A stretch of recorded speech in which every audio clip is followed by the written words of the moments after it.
Teaching online can be a struggle, especially come the end of the semester when students come out of the woodwork and they're asking, Mrs. Smith, when is this due? Hey, can I retake A, B, and C?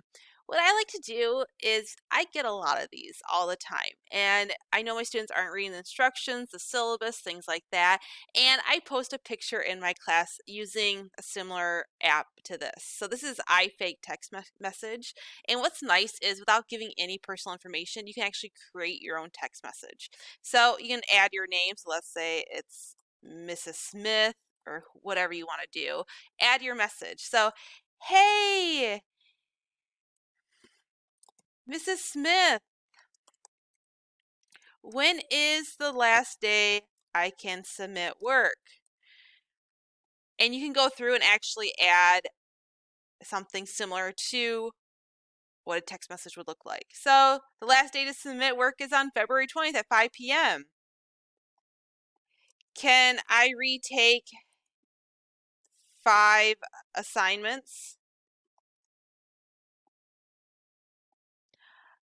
Retakes were due on February 10th at 5 p.m. So you can kind of get your point across. It's a fun way for students to actually get the information. It's quick, to the point, little snippet of information of need to know. And you can have fun, change the battery setting, so what percentage, somebody's dying, show connections, and some other settings. And then you hit create image. And it's going to create it. And then what you're going to do is you can download it. So you hit download image and it downloads to your computer.